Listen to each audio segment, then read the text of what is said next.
My brother stood in the center of the ballroom at our 10-year reunion, raising his glass like he had won a war. He pointed at me and announced that I once dreamed of law school, but was too dumb to make the cut. Everyone laughed, and so did I. They did not know about the thick envelope in my pocket. 15 minutes later, the doors opened again, and I walked in as counsel. My name is Kayla Powell, and walking into the grand ballroom of the Omni Severin Hotel in downtown Indianapolis felt less like a celebration and more like entering a crime scene before the crime had actually been committed. 34 years is a strange age. You are old enough to have visible lines around your eyes when you smile, but young enough to still feel the phantom weight of a high school backpack on your shoulders when you walk into a room full of people who knew you before you were anyone. I adjusted the silk cuff of my blouse. It was a deep charcoal piece, tailored specifically for my frame by a seamstress in Chicago, who usually only took commissions from women whose last names appeared on museum wings. There were no logos on my bag, no flashing red soles on my heels. My entire outfit cost more than the Honda Civic I drove in college, but you would have to know exactly what you were looking at to realize it. That was the point. I was not here to flash money. I was here to blend into the wallpaper until it was time to tear the house down. The air in the ballroom smelled of roasted chicken, expensive cologne, and desperate nostalgia. A banner hung slightly askew above the DJ booth, reading "Welcome Class of 2014" in glittery gold letters that were already shedding dust onto the dance floor. I took a glass of sparkling water from a passing tray and moved toward the edge of the room. I liked the edges. The edges were where you could see everything without being part of anything.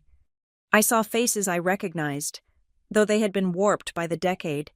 There was Sarah Jenkins, who used to glue rhinestones to her flip-flops, now showing photos of a baby to a captive audience near the bar.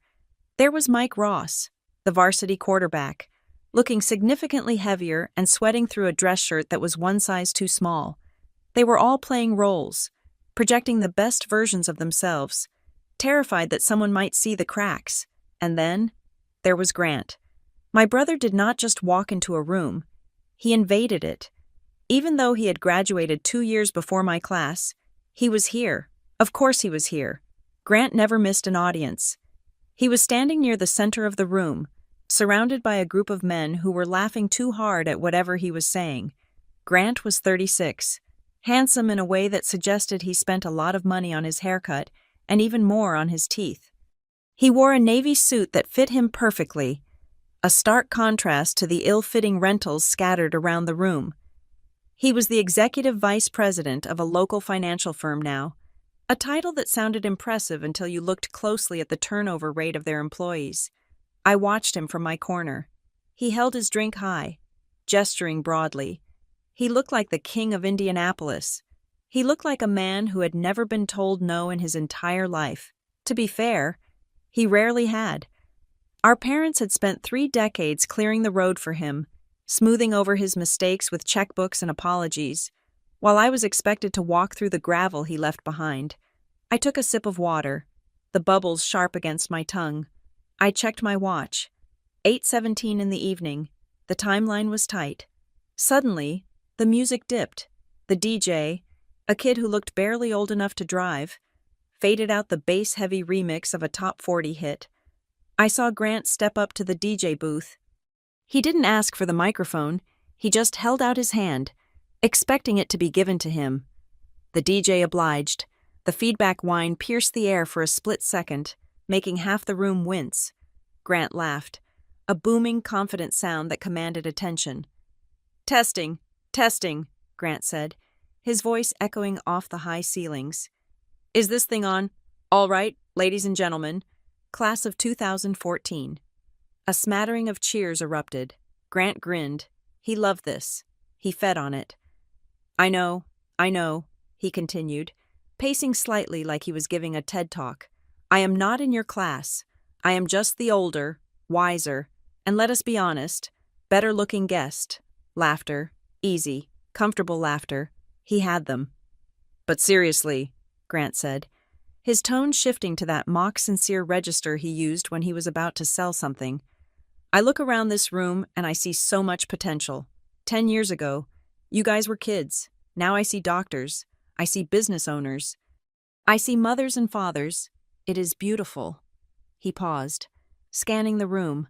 I felt a cold knot tighten in my stomach. I knew that look. He was hunting.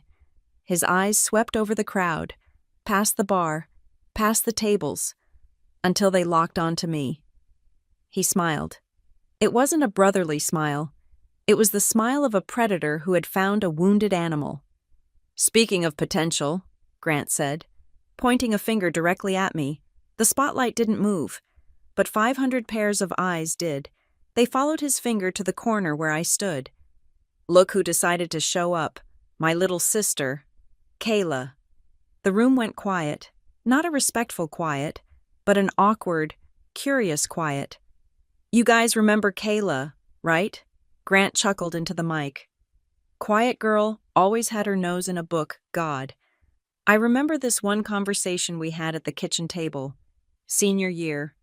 Kayla looks at me, dead serious, and says, "Grant, I am going to be a lawyer. I am going to Harvard." He paused for effect. He shook his head, looking down at his shoes as if suppressing a laugh. "I mean, bless her heart," Grant said, looking back up. "We all have dreams, right? But come on, law school, you have to have the stomach for that. You have to have the teeth. And let us be honest, Kayla, you were always a little too slow for the Shark Tank, a little too dumb for the LSATs." The air left the room. It was a brutal, direct insult wrapped in the guise of a joke. For a second, nobody moved. Then, a few nervous chuckles started near the front. The people who wanted to be near Grant, the ones who wanted his approval, started to laugh. It rippled outward. I saw a girl in a red dress pull out her phone and start recording. I saw a guy I used to have chemistry with cover his mouth to hide a grin. Grant was not done. He was enjoying the rhythm of it now. "So, tell us, Kayla," he called out, his voice booming over the speakers. "What are you doing these days?" "Last I heard, Mom said you were floating around Chicago. What is it, receptionist? Are you selling essential oils on Facebook? Or are you still waiting for Mom and Dad to pay your rent?" The laughter grew louder. It was the herd instinct. They were relieved it wasn't them. They were laughing because Grant Powell, the successful executive, was telling them it was okay to laugh at the quiet girl in the corner. I did not move. I did not look down. I did not cry. 10 years ago, I would have run out of those double doors and cried in the parking lot until my eyes were swollen shut. But the Kayla Powell standing here tonight had walked through fires Grant could not even imagine. I held his gaze. I kept my face perfectly neutral. I was recording this too, just not with a phone. I was memorizing the faces of the people laughing. I was memorizing the exact tilt of Grant's head, the arrogance in his posture. I took a slow step forward, moving out of the shadows. The heels of my shoes clicked against the parquet floor, a sharp, rhythmic sound that cut through the fading laughter. "Grant," I said. I did not shout. I did not have a microphone, but my voice carried. I had learned how to project my voice in boardrooms where men much more powerful than Grant tried to interrupt me. The room quieted down to hear my response. They wanted a catfight. They wanted drama. Grant smirked, lowering the mic slightly. "What's that? Kay, speak up. We can't hear you over the sound of your mediocrity." I repeated, my voice steady and cool as liquid nitrogen. "I am doing the right job. You just do not know it yet." Grant rolled his eyes, bringing the mic back up. "Right, the right job. Probably means she is an assistant to an assistant. Let's give it up for Kayla. Everyone, for simply showing up." He started a sarcastic, slow clap. A few people joined in. At that exact moment, my phone buzzed against my hip. One single, sharp vibration. I reached into my pocket, my movements deliberate. I pulled out the phone. The screen lit up with a message from a number that was not saved in my contacts, though I knew exactly who it was. "I am in the lobby. The file is ready. When you nod, we walk in." I looked at the screen. Then I looked back at Grant. He was still grinning. basking in the cheap adrenaline of public humiliation. He thought this was the peak of his night. He thought he had just established his dominance, reminding everyone in Indianapolis that the Powell family had a winner and a loser, and he was the one holding the microphone. He had no idea that the woman he was mocking was currently the lead counsel for Redwood Ledger Systems. He had no idea that the online sales he joked about was actually me orchestrating compliance audits for billion-dollar mergers. And he certainly had no idea that the envelope currently sitting in the briefcase of the man in the lobby contained a forensic accounting of his life that was about to dismantle his entire existence. I looked at the door. I could signal them now. I could end this immediately. But then I looked back at Grant. He was taking a sip of his drink, winking at the girl in the red dress. Let him laugh. I thought, let him have 30 more seconds of being the king. The more he laughed, the more he dug. And I wanted him to be so deep in the hole that when the sunlight finally hit him, he would not even know which way was up. I slipped my phone back into my pocket. I did not nod. Not yet. I just stood there, watching my brother perform his own eulogy. The smile on my face was small, polite, and terrifyingly cold. It was the smile of a lawyer who knows the verdict before the jury has even sat down. To understand why I stood frozen in that ballroom, letting my brother strip mine my dignity for cheap laughs, you have to understand the architecture of the Powell family. We were not built on love or support. We were built on appearances. Specifically, we were built on the appearance of Grant Powell's magnificence. Growing up in the sprawling suburbs just outside Indianapolis, our house was the one with the perfectly manicured lawn, the kind where dandelions were treated like moral failings. My parents, Robert and Linda, were pillars of the community. They were the couple who sat in the third pew at church every Sunday, impeccably dressed, holding hands just tightly enough to look affectionate, but loose enough to avoid wrinkling my mother's linen skirt. They loved the idea of a family more than they loved the actual people in it. In their carefully curated narrative, there were specific roles. Grant was the protagonist. I was the supporting cast. Grant was the firstborn, the son, the golden ticket, from the moment he could walk. My parents invested in him like he was a volatile stock they were terrified would crash. When Grant failed a math test in the 4th grade, it was the teacher's fault for being unclear. When he broke a neighbor's window with a baseball, it was just boys being spirited. His mistakes were always externalized, pushed onto the world like unwanted debris. His successes, however small, were magnified until they blocked out the sun. I, on the other hand, was the absorbent material for all the anxiety they could not place on him. It started small. In middle school, Grant discovered that making fun of me was a reliable way to get a laugh at the dinner table. He would mock the way I ate, the books I read, the frizzy texture of my hair. If I cried or snapped back, my father would look up from his steak, his face tight with annoyance, and say, "Kayla, do not be so sensitive. He is just teasing. Where is your sense of humor?" It's just a joke. That was the family motto. It was the rug under which they swept 1,000 tiny cruelties. I remember high school vividly, not because of the prom or the football games, but because that was when the narrative truly solidified. I was not the dumb one, not really. My grades were excellent. I was the captain of the debate team, obsessed with logic, structure, and the way words could build a fortress around a truth. I spent my weekends reading true crime books and annotated legal briefs I found at the library. I loved the law because the law had rules. The law did not care if you were the favorite son.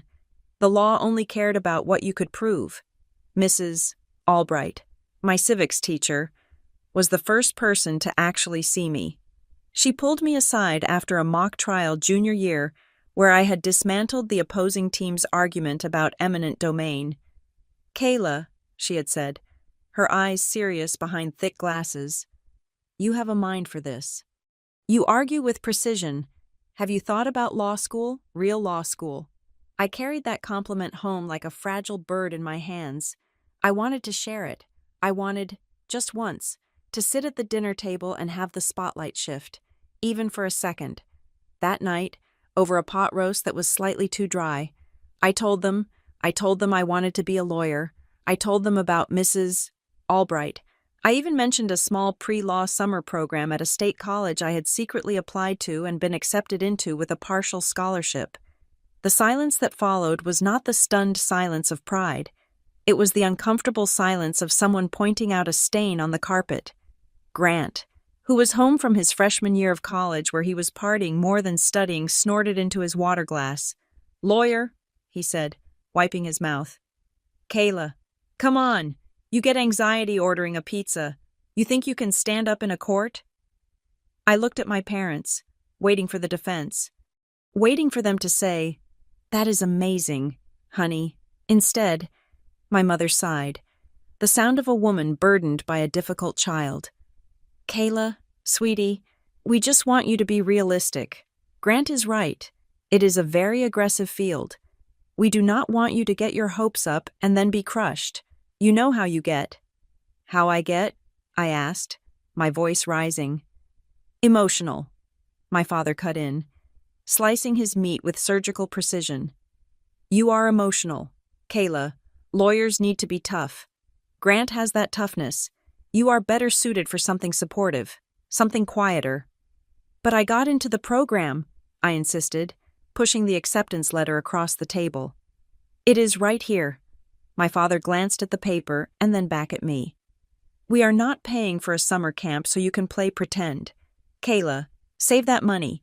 You will need it when you figure out what you can actually do." Grant reached over, picked up the letter, and pretended to read it with exaggerated confusion. "Pre-Law Institute. Sounds like a scam for kids who watch too much TV. Don't be dumb. Kay, don't embarrass us by failing at something you were never meant to do." Don't embarrass us. That was the core of it. Grant had whispered in their ears for years that I was stubborn, difficult, and delusional. It was a preemptive strike. By painting me as the unstable, incapable sister, he ensured that any success I had would look like a fluke, and any failure would be a fulfilled prophecy. If I argued, I was being difficult. If I stayed silent, I was slow. I did not go to that summer program. I tore the letter up and threw it in the trash can in my bedroom. But I did not stop reading the briefs. I just stopped talking about them. I left home the day after high school graduation. I did not run away in the dramatic sense. I just packed my things and moved into a shoebox apartment with 3 roommates on the bad side of town. I worked 2 jobs, one at a coffee shop, one filing papers at a dentist's office. For years, I was a ghost to them. I showed up for Christmas, smiled through the passive-aggressive comments about my cheap car and my aimlessness, and then left. They asked what I was doing, but they never listened to the answer. "I am working in legal operations," I told them once, 3 years out of college. "Oh, like a secretary?" Grant had asked, laughing. "That's good. Kay, keep the calendars organized. Make sure the real lawyers have their coffee." My mother had patted my hand. "It is honest work. Kayla, nothing to be ashamed of." I didn't correct them. I didn't tell them that legal operations meant I was optimizing contract workflows for a tech startup. I didn't tell them I was studying for the LSATs at night until my eyes burned. I didn't tell them about the night school, the loans I took out solely in my name, or the fact that I was graduating in the top 10% of my class while working 40 hours a week. Why? Because I had learned the most painful lesson of my life. My family did not want the truth. They wanted a story they could control. If I told them I was succeeding, Grant would find a way to minimize it. He would say it was an easy school, or that affirmative action helped me, or that I was lying. He would poison the well, and my parents, desperate to keep their golden boy on his pedestal, would believe him. They needed me to be the failure so Grant could be the success by comparison. If we were both successful, Grant's shine might look a little less blinding, and that was a risk they could not take. So I gave them what they wanted. I let them believe I was drifting. I let them think I was struggling. When I passed the bar exam, a grueling 2-day nightmare that made me vomit from stress, I celebrated alone with a cheap bottle of wine and a frozen pizza. I did not post it on Facebook. I did not call home. Silence became my armor. It wasn't weakness. It was strategy. Every time Grant made a joke about my dead-end life at a holiday gathering, I cataloged it. Every time my father asked if I needed $50 for gas money with a pitying look, I took the bill and added it to the mental ledger. I watched from a distance as Grant's career took off, or rather, as it appeared to take off. He went to law school. Yes, funded entirely by my parents' retirement savings, but he never practiced. He pivoted to finance because the law was too slow for him, according to my mother. In reality, I suspected he couldn't pass the bar. But that was a secret buried deep in the Powell family vault. He became an executive. He bought a big house. He leased luxury cars. He became the man he was always told he was. And I became the counsel. It was a slow, grinding climb. From paralegal to compliance officer, from compliance officer to risk manager, and finally, to the legal department of Redwood Ledger Systems in Chicago. I built a reputation for being ruthless with details. I was the person you called when you wanted to find the needle in the haystack, or when you wanted to know if the haystack was legally compliant with fire codes. But to Robert, Linda, and Grant Powell, I was still just Kayla, the one who didn't quite launch, the one who was too dumb for the big leagues. Tonight, standing in this ballroom, was not a sudden explosion. It was the inevitable eruption of a volcano that had been pressurizing for decades. This reunion was simply the first time Grant had taken the private family narrative, the story of my incompetence, and broadcast it to the public. He wasn't just insulting me. He was trying to cement his version of history into the minds of everyone we grew up with. He was writing the final chapter of The Sad Tale of Kayla Powell for an audience of 300 people. He thought I was the same girl who tore up her acceptance letter because he told her to. He thought I was the doormat he had wiped his feet on for 34 years. He did not know that the doormat had teeth now. As the laughter in the room began to die down, replaced by the murmur of people returning to their drinks, I looked at Grant. He was high-fiving a friend, his face flushed with the victory of a well-landed punchline. I thought about the nights I fell asleep on my textbooks. I thought about the ramen noodles. I thought about the years of being the background character in his movie. It's just a joke. Kayla, no, it wasn't a joke anymore. It was evidence. And unlike my parents, the law did not care about his potential. It only cared about what he had done. And what he had done, I was certain, was going to cost him a lot more than a laugh. The clock on my kitchen wall in Chicago read 6:45 in the morning. It was exactly 3 days before the reunion. My apartment was quiet, the kind of expensive quiet you pay for in the city, broken only by the hum of my espresso machine. I was standing in my bathrobe, scrolling through my personal email on my phone, clearing out the usual clutter of newsletters and sale notifications. Then I saw it. The subject line was stark and uninviting. Notice of default, guarantor obligation, urgent. My thumb hovered over the delete button. I assumed it was a phishing scam, one of those automated attempts to panic someone into clicking a malicious link, but something about the sender address made me pause. It was from a legitimate collections agency, one I recognized from my work in the industry. I sat down at my kitchen island and opened the email on my laptop, where I could inspect the headers. It was real. The body of the email was formal, cold, and terrifying. It stated that a private student loan, taken out 4 years ago, was now 90 days past due, and as the guarantor, I was now fully liable for the balance. The balance was $42,000. I stared at the number. $42,000. I had no student loans. I had paid off my own tuition by working double shifts and living on peanut butter for 5 years. I had never co-signed a loan for anyone. I did not even have a cat, let alone a dependent who needed 40 grand for college. I downloaded the attachment, a PDF of the original promissory note.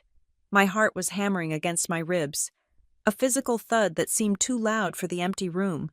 I scrolled to the bottom of the last page. There, in blue ink, was my name, Kayla Powell. The room seemed to tilt. It was not just that my name was there, it was the signature. It was not a shaky forgery or a block letter scribble. It was my signature. The specific loop of the K, the sharp downward slash of the P, the way the double L's in my last name connected, it was the signature I had developed in my 20s. Whoever signed this had not just guessed. They had studied my handwriting. They had practiced it. I felt a wave of nausea. This was not a clerical error. This was identity theft, but it was intimate. I looked at the date next to the signature. It was dated 4 years ago. Where was I? 4 years ago. I checked my mental calendar. I was in Chicago, working 60-hour weeks. I was nowhere near a loan officer's desk. Then my eyes drifted to the address field under the signature, the guarantor's mailing address. It was not my Chicago address. It was 412 Maplewood Drive, my parents' house. The nausea turned into a cold, hard knot of realization. The pieces clicked together with the sickening precision of a loaded gun. The collections notices had not been coming to me because they had been going to my parents' house for months, maybe years. Someone had been intercepting them. I immediately logged into a credit monitoring service, one of the premium tools I used for work. I bypassed the summary screen and went straight to the raw data history. I wanted to see everything. The loan was there, glowing like a radioactive isotope, but it was not a loan. As I scrolled back through the years, I saw the pattern.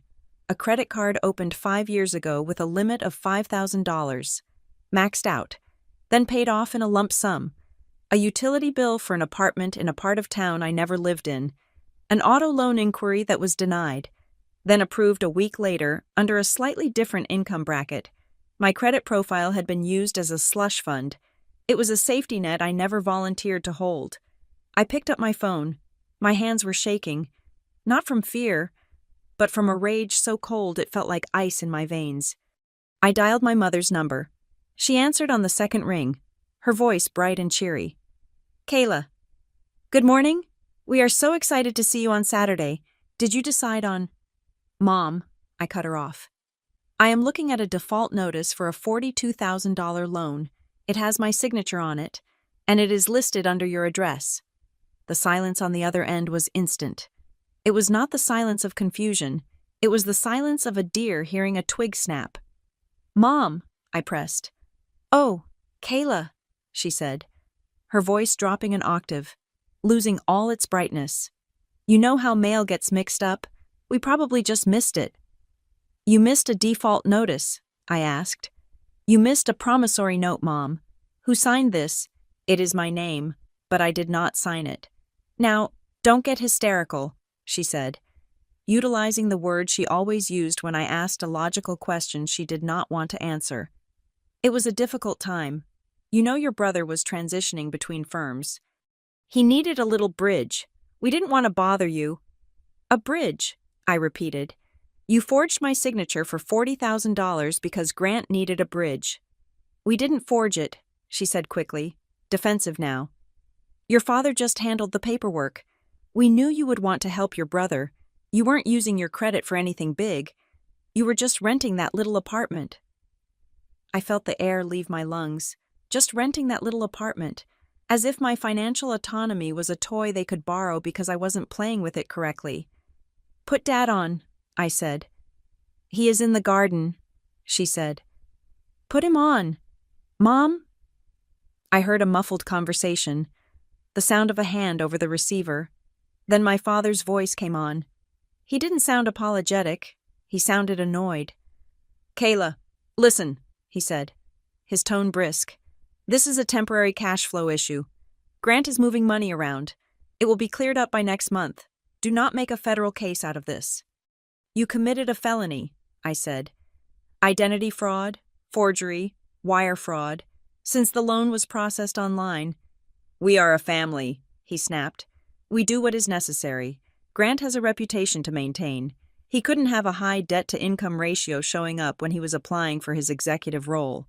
We used your profile because it was clean. It was a strategic decision. A strategic decision. They talked about my life like it was a shell corporation. You have 3 days, I said. If that loan is not paid in full by the time I arrive in Indianapolis, I am filing a police report. You wouldn't dare, my father said, his voice lowering to a growl.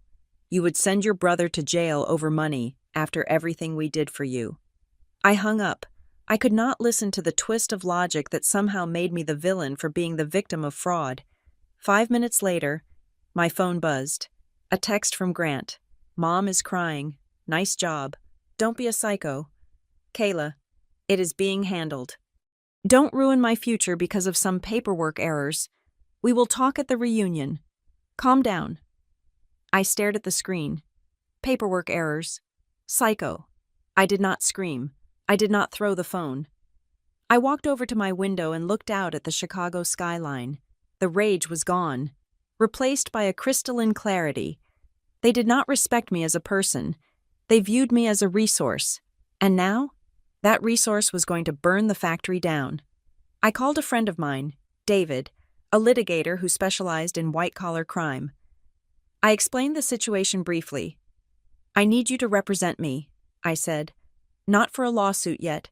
I need an affidavit of forgery drawn up, notarized, and ready to go, and I need a formal demand letter prepared." "On it," David said.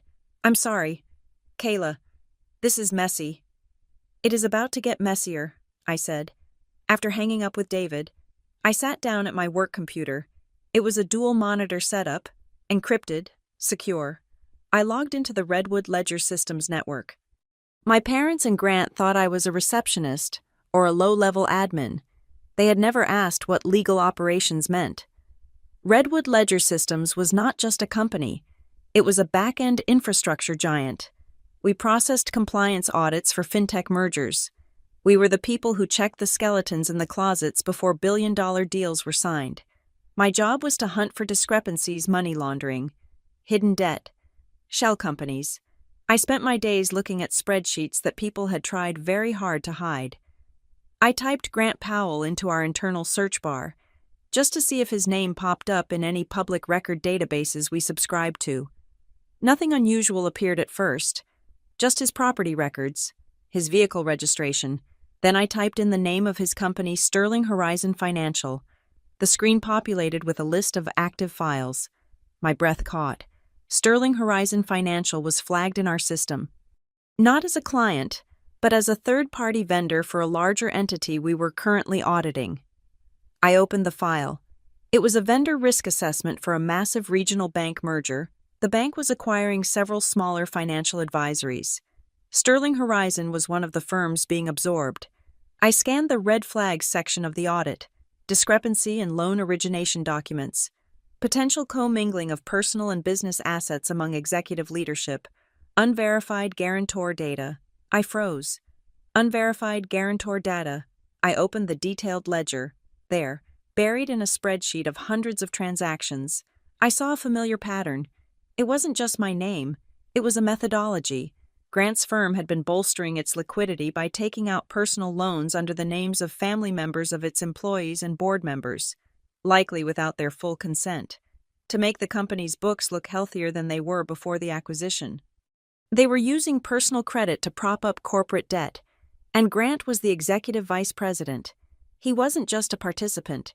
He was a signatory on the corporate accounts. I looked at the screen, the blue light reflecting in my eyes. This was not just about $42,000 anymore. This was systemic fraud. This was a house of cards built on the stolen identities of the people who trusted these men the most.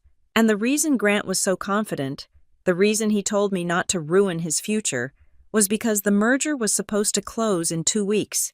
If the deal went through, the debts would be paid off or absorbed, and the evidence would be buried under a mountain of corporate integration. He needed me to be quiet for 2 more weeks. He needed me to be the dumb sister who didn't understand what a guarantor was.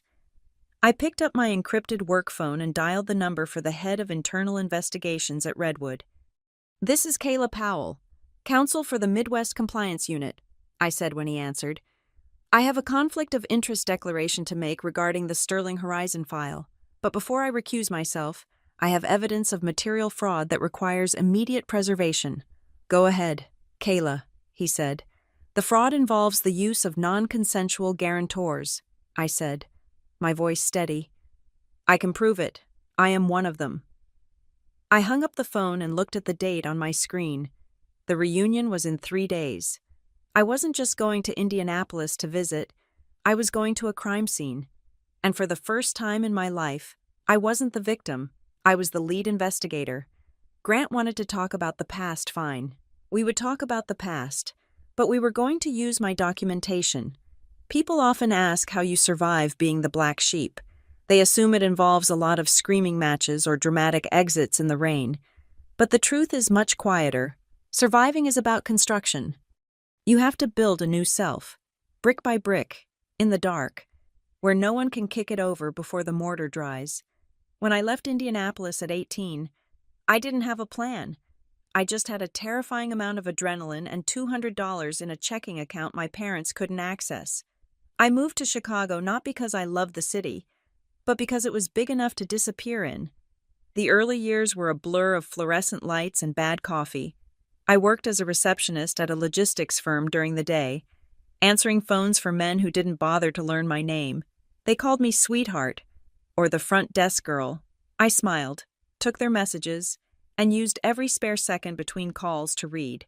Not novels. I read contracts. I read the fine print on the vendor agreements I was filing.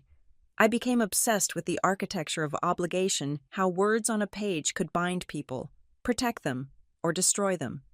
I didn't have the money for a full-time university degree, certainly not the way Grant did, with tuition checks signed by Dad and a monthly allowance for social networking.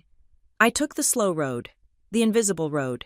I took night classes at a community college, paying for each credit hour with tips I made bartending on weekends. It took me 6 years to get my bachelor's degree.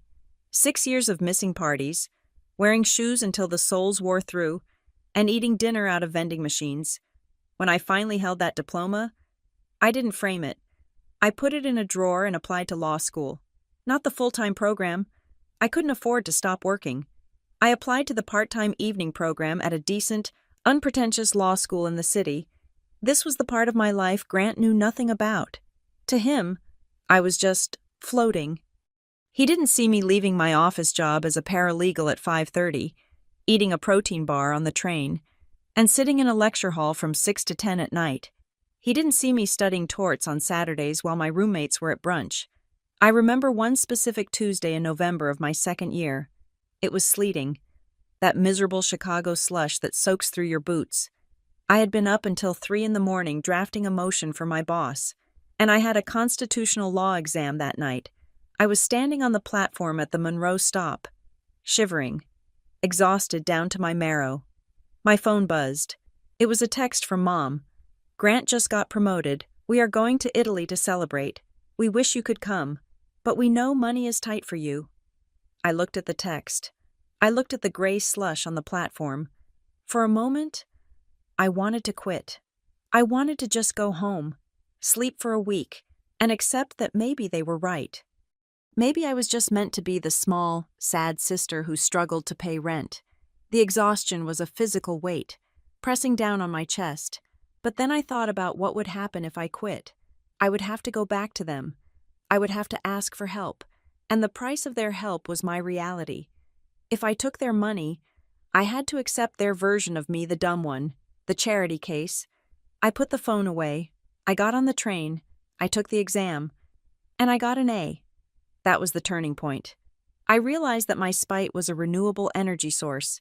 Every time they underestimated me, I used it as fuel. I climbed the corporate ladder the same way I handled law school, quietly and methodically. I moved from being a paralegal to a role in legal operations. It wasn't glamorous. It was the plumbing of the legal world. It was budgets, compliance software, risk assessments, and process optimization, but it gave me a vantage point. I learned how companies actually worked, not the courtroom drama version, but the operational reality. I saw how easy it was to hide things in a spreadsheet. I saw how a single clause in a vendor contract could siphon off millions if no one was looking. I graduated law school without inviting anyone to the ceremony. I studied for the bar exam while working 50-hour weeks at Redwood Ledger Systems. The summer I took the bar was the hardest 2 months of my life. I isolated myself completely. I told my friends I was working on a big project. I told my family nothing. When the results came in, I was sitting at my desk at Redwood. I clicked the link, saw the word pass, and closed the browser. I didn't scream. I didn't pop champagne. I just exhaled. I walked to the bathroom, looked at myself in the mirror, and whispered, "Counselor." I didn't tell my parents. Why would I? If I told them, Mom would have said, "Oh, did someone help you get in?" Dad would have asked, "Is it a real law license? Or one of those online things?" Grant would have made a joke about ambulance chasers. I kept it to myself. It was my secret weapon. At Redwood, my law license changed everything. I wasn't just the operations girl anymore. I was moved into the internal compliance unit as in-house counsel. My job was to protect the company from itself. I audited our own processes, our partners, and our potential acquisitions. And that was where the threads started to come together. A few months ago, I was reviewing a due diligence report for a potential partnership with a regional banking network. I saw a familiar name in the data dump: Sterling Horizon Financial, Grant's company. It was just a blip, a small anomaly in a transaction log regarding third-party vendor fees. It looked like they were inflating their service charges to cover something. I couldn't tell what. At the time, I didn't have the clearance or the cause to dig deeper. I brushed it off as standard corporate greed. Grant was a shark. Of course, his company nibbled at the margins, but the seed was planted. I started paying attention to the industry chatter about Sterling Horizon. They were growing too fast. Their numbers were too perfect. Then came the email about the student loan. When I saw my signature forged on that document 3 days ago, the world didn't just stop. It clarified. It was like putting on a pair of glasses after years of squinting. The loan wasn't an isolated incident. It was part of a structure. Grant wasn't just borrowing money from me. He was using my identity and likely others to create a facade of liquidity. He was manufacturing guarantors to secure loans that would pump cash into his firm, making their books look solvent enough to survive an audit or an acquisition. He was running a shell game, and he was using his own family as the shills. It made sense now. The way he discouraged me from aiming high, the way he constantly reinforced the idea that I was dumb and financially unstable. He needed me to be a mess. If I was a successful lawyer who checked her credit report weekly, I was a threat. But if I was Kayla the screw-up, Kayla who lived paycheck to paycheck, then a few weird credit inquiries could be explained away as my mistakes, not his fraud. He had built his empire on the assumption of my incompetence. I sat in my office at Redwood, the high-rise view of Chicago sprawling out behind me. I had the loan document on one screen and the Sterling Horizon file on the other. I could have just sued him. I could have called the police and had him arrested for forgery. It would have been messy, emotional, and satisfying in a crude way. But it wouldn't have been enough. If I just went to the cops, he would spin it. He would cry to Mom and Dad. He would say I was vindictive. He would say it was a misunderstanding, a family dispute. He might even get off with a slap on the wrist if he had good lawyers. No. This required something more permanent. I needed to dismantle him professionally. I needed to prove not just that he hurt me, but that he was a liability to everyone he touched. I needed to use the law, the very thing he said I was too stupid to understand, to expose the rot at the center of his success. I looked at the Counsel title on my business card. I wasn't the little sister anymore. I was a mechanism of accountability. I closed the laptop. I packed my bag. I was going to Indianapolis. I wasn't going to scream. I wasn't going to cry. I was going to follow the evidence. I thought about the girl who used to read legal briefs in the library during lunch because she didn't have anyone to sit with. I thought about the woman who studied torts on a freezing train platform. They were both with me now, and we were ready to work. Grant wanted a show. He wanted to tell stories about me. Fine. I would give him the best story of his life, the one where the background character walks into the foreground and burns the script. I picked up the phone and called the forensic accounting team. "It's Kayla. I need a full workup on the Sterling Horizon guarantor list. Cross-reference it with their executive board's immediate family members. I think we are going to find a pattern." "Copy that," the analyst said. "What is the objective?" "The objective," I said, looking at the forged signature one last time, "is absolute transparency. I wasn't doing this for revenge. Revenge is emotional. Revenge is messy. This was compliance, and I was very very good at my job. The conference room on the 42nd floor of the Redwood Ledger Systems building was a glass box suspended in the sky. From here, Chicago looked like a circuit board, humming with energy.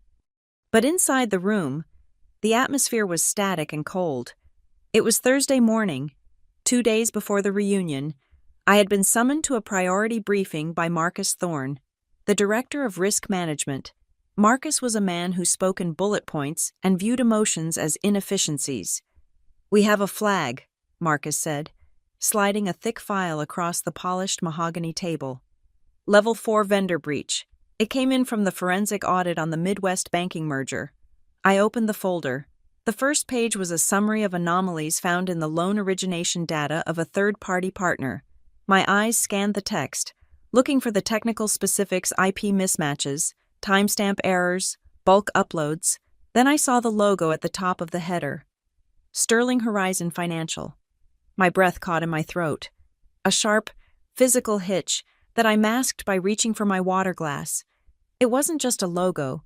It was the banner under which my brother had built his entire persona. "The issue isn't just bad data," Marcus continued, oblivious to the ice spreading through my veins. "It is synthetic identity manipulation. We are seeing loans originated with real Social Security numbers, but mismatched addresses and fabricated employment histories. The guarantors are real people, but they don't seem to know they are guarantors." I looked up, my face composed into the professional mask I had perfected over a decade. "What is the exposure?" "Significant," Marcus said. "We are the compliance backend for the acquiring bank. If we sign off on this merger and Sterling Horizon's books are cooked with fraudulent assets, we are liable for negligence. We need to know if this is a software glitch or systemic fraud." I stared at the file. This was it. This was the professional convergence of my personal nightmare. My private investigation had just become a corporate mandate. "Marcus," I said, closing the folder with a deliberate snap, "I need to make a disclosure." He stopped typing on his laptop and looked at me. "Go ahead." "The executive vice president of Sterling Horizon is Grant Powell. He is my brother." The room went silent. In the legal world, a conflict of interest is like a contagious disease. Usually, you quarantine the person immediately. "I see," Marcus said slowly. "Then I will reassign the file to—" "No," I interrupted. "You need someone who knows the architecture of the fraud. I believe I am a victim of this specific scheme. I received a collection notice 3 days ago for a loan I didn't sign. The guarantor address matches my parents' home. This isn't just a vendor issue. Marcus, it is a pattern, and I know the players." Marcus looked at me for a long time. He was weighing the liability against the asset. "If you stay on this, Kayla, the scrutiny will be absolute. Every email, every search, every decision you make will be audited. If you use this investigation for personal retribution, you will be disbarred and fired." "I don't want retribution," I said, my voice steady. "I want compliance. I want to clear the ledger, assign a shadow counsel to monitor my work. Let them see everything, but I know where the bodies are buried because I grew up in the house where they dug the holes." Marcus nodded once. "Done. You have 48 hours to build the preliminary case before we notify the acquisition team. If Sterling Horizon is toxic, we kill the merger on Monday morning." I walked back to my office, the file heavy in my hand. I wasn't just Kayla Powell anymore. I was the lead counsel on the most dangerous case of my career. I spent the next 12 hours dissecting the data. It was worse than I thought. The loan under my name was just one of dozens. I found a pattern of electronic signatures that were mathematically identical. When a human signs a document twice, there are microscopic variations, a shaky line, a slightly different pressure point, but these signatures were digital clones. They were bitmaps pasted onto PDFs. I pulled up the metadata for a batch of loans dated 2 years ago. The creation logs showed they were generated at 3 a.m. from a single IP address. I traced the IP. It wasn't the Sterling Horizon office. It wasn't a residential address. It was a dedicated server rented by a shell company called Obsidian Consulting. I ran a background check on Obsidian. The registered agent was a man named Travis Miller. I knew that name.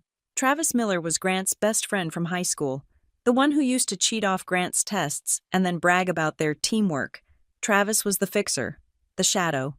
I called Sarah, a forensic data specialist in our cyber unit. She came into my office, looking tired, but interested. "Look at this," I said, pointing to the screen. Obsidian Consulting invoices Sterling Horizon for data entry services every month. The amount is exactly 5% of the value of the fraudulent loans generated that month. Sarah whistled. "That is not a service fee. That is a kickback, or hush money." "Exactly," I said. "Grant generates the fake loans to pump up the company's value. Travis processes the paperwork through this shell entity so Grant's fingerprints aren't on the keyboard. They use family members and old friends as the guarantors. Because the data is easy to access mothers' maiden names, old addresses, social security numbers from old tax returns." "But why family?" Sarah asked. "Why not random strangers?" "Because family doesn't sue," I said, the realization tasting bitter in my mouth. "Family assumes it is a mistake. Family calls mom and dad, who say, 'Don't make a fuss.' It relies on the social contract of the tribe." I looked at the timeline. Grant had left law school abruptly 7 years ago. He claimed he lost interest, but the dates lined up with his first executive role at a smaller firm, which was also acquired by Sterling. He had been failing upward, using this same scheme to inflate his performance numbers at every stop. And then, the chilling realization hit me. Why was he so aggressive about me being dumb? Why did he spend 10 years convincing everyone, including my parents, that I was incompetent, unstable, and financially illiterate? It wasn't just bullying, it was insurance. If I ever found out about the loans, if I ever saw a credit report and raised a hand, Grant had already built a defense. "Oh, that's just Kayla. She is confused. She signed those papers to help me and then forgot. She is not stable. You know how she struggles." He had weaponized my reputation to protect his crime. My stupidity was his alibi. I felt a cold rage settle in my chest. It wasn't the hot, reactive anger of the playground. It was the cold, calculating fury of the courtroom. He hadn't just stolen my credit score. He had stolen my voice. My phone buzzed. It was a notification for my flight to Indianapolis the next morning. I could cancel. I could stay here, finish the report, and let the lawyers handle the fallout from a distance. But the file on my desk wasn't complete. I needed one last piece of physical evidence to tie Grant directly to the Obsidian server, and I knew where he kept his backup drives. He was arrogant. He kept them in his home office, the command center he bragged about. More importantly, I needed to be there when the hammer dropped. I needed to be standing in the room, not as the victim, but as the executioner. I printed a single document, the formal notice of pending investigation and preservation of evidence from Redwood Ledger Systems. It was a legal grenade. Once served, it legally froze every asset and server Sterling Horizon owned. I signed the bottom line, Kayla Powell, in-house counsel. The pen didn't shake. "Sarah," I said, handing her a flash drive, "keep monitoring the Obsidian server. If they try to purge any data while I am in transit, lock them out. I have authorization from Thorne." "You are going to the reunion?" Sarah asked, looking at my packed bag. "I have to," I said. "My brother is expecting the sister he created. I need to introduce him to the sister who actually exists." I put the notice in a thick cream-colored envelope.